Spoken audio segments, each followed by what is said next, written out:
morning, everybody. Welcome back. So I hope you all had a wonderful night last night at Gold Restaurant. Thank you very much to Dion and Bedisa and the team at AXA for their wonderful hospitality. I think they need a round of applause.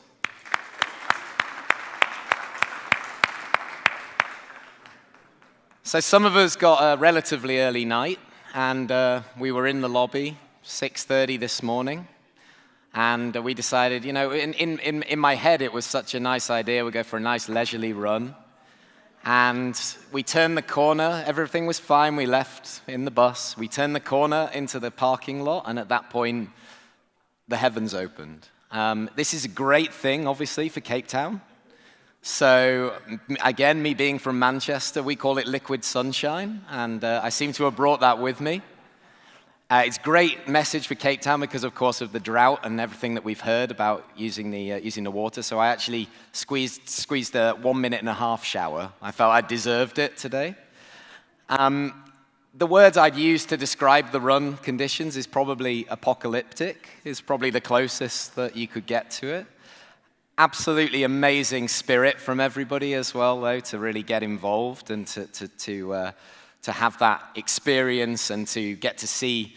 We didn't really see sunrise. That was the idea, as you saw in my video yesterday, but sort of the clouds appearing and Signal Hill appearing out of the mist and the stadium appearing out of the mist. It was very atmospheric, the waves crashing in onto Cape Town. So you've all experienced that. Well, I say all, but what I would like is for those of you who did the run, could you please stand up for me? So I think they deserve a round of applause. And for those of you who didn't do the run, I'd like 100 press-ups, please. So on a serious note, we are doing this for a charity. And we were delighted, actually, this morning to be joined by a very special guest for the run. Marius is here, Marius Joubert, who is a Springbok, and he's one of only 2 people that has ever scored a hat-trick against the Kiwis, against the All Blacks. So I think if you could stand up, Marius.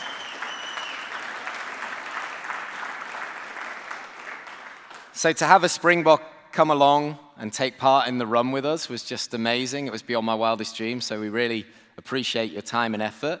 And as I say, on a serious note, we're doing this for a charity. And our sponsors, Narco, provided all runners with a T-shirt. And we changed the messaging on the back of the T-shirt to United We Run. So again, all about the spirit of collaboration. They're all designed in the same way as the graphic design that we have here. But the charity that we're supporting is the Peninsula School Feeding Association. And Narco have pledged 10,000 Rand, and AviaDev have matched that. So that 20,000 Rand that we are going to be donating to the charity is enough to feed 50 children 2 meals a day for a whole year. So all of those people who participated in the run, that's what you did. So there we go. We've already got the picture for you, so you can see what's going on. Now, I was here 6 weeks ago, and I was fortunate enough to be invited by the charity to actually visit and complete a feeding at one of the schools. So we've got some footage from that.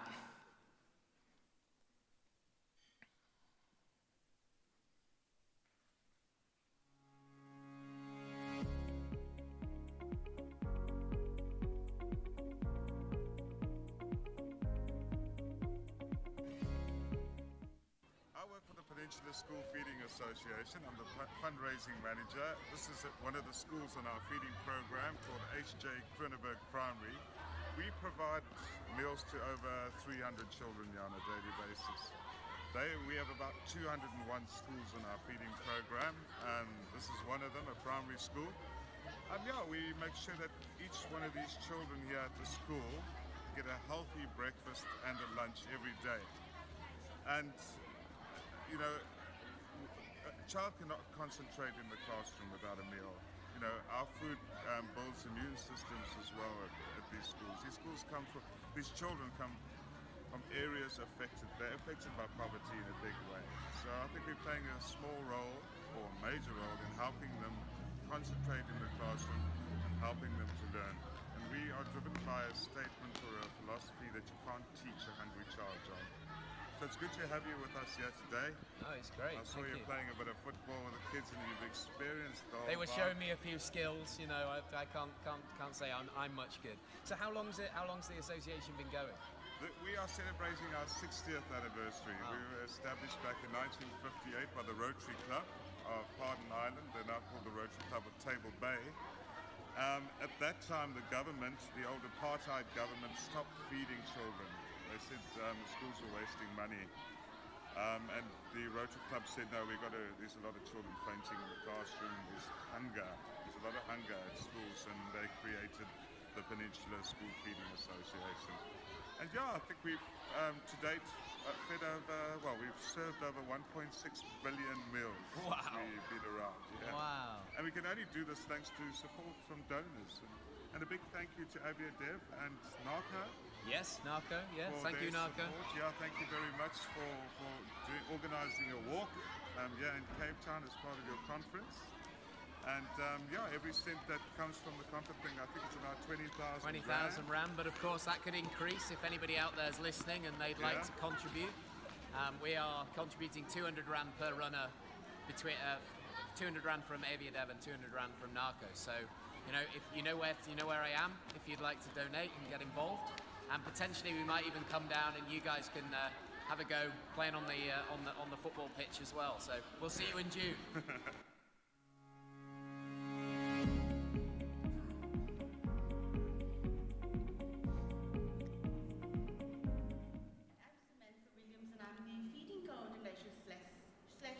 Secretary at HJ Kroneberg Primary School, a community-based school in Kensington area of Cape Town. We service learners from the community as well as satellite areas such as Kailicha, Langa, Philippi. That's about 60% of our learners, and then the 40% of the learners that are actually at the school, about 60% of those learners come from the informal settlements around here. We have 3 major settlements, and then so we house those kids as well. Of our 575 learners, we have just almost under 300 at the moment on the feeding program. So our learners are really, really dependent on the meals that is provided by Peninsula School Feeding Association. So in terms of meals, our learners get a cooked cereal, hot cereal every morning at about 7:30. So kids are here bright and early, ready for that hot meal. And then prior to the drought that we're experiencing in the Western Cape at the moment, they got a really nutritional hot meal at about 10:30 in the morning. That has subsequently been substituted with sandwiches, which is equally nutritional, and they get that at about 10 o'clock. So it's really had a positive effect on the school in terms of, firstly, absenteeism was huge on a Monday and a Friday. Now we have very little of that because on a Friday kids are here to eat because it will probably be their last meal till Monday. And on a Monday they're here to eat because they haven't eaten since Friday. So sad as it is, that is the reality that we have at this school in particular. And then obviously that has a great impact on our academics. We've seen a steady climb and increase in our pass rate because you really couldn't feed a hungry child. We've eradicated most of that. So now the children are being fed every day, and through our blessing with Peninsula School Feeding Association, our kids have grown. They've really grown. Amazing. So yeah, it's just been an awesome ride. If I think back a little while ago, our kids were sitting outside in the rain eating, and now we have a beautiful kitchen.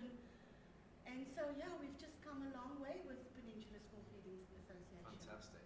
So out there, obviously join us for the run. Every runner that takes part in our morning run during AviaDev, we will make a donation on their behalf, along with our sponsor Narco. So thanks so much to them.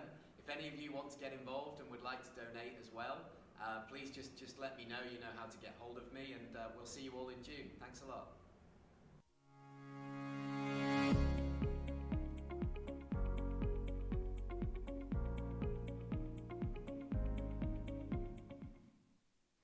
Okay, so yeah. So thanks everybody for playing a part, and I know that was obviously done to promote the run. Don't worry, we didn't count up how many runners. We've pledged the 20,000. We will deliver the 20,000 rand.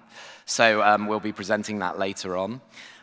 So yeah, that's the sort of the outreach program that we're very passionate about here at AviaDev, giving something back, leaving a legacy wherever we go. And I think it's a very important part that is often overlooked by conference organizers. So what we've got today, though, we're going to move on with the program now. We're a little bit behind time, but don't worry about that. We'll make sure we get it back. We'll do a Ryanair tactic, and we'll put in 2.5 hours for a 1.5 hour sector, and then you can never be late, okay? That's a good tip for any airlines out there. You can never be late if you do that. So the first session that we've got is something that we wanted to really get you going. So if you didn't do the run, we want something that's going to really inspire you, look into the future.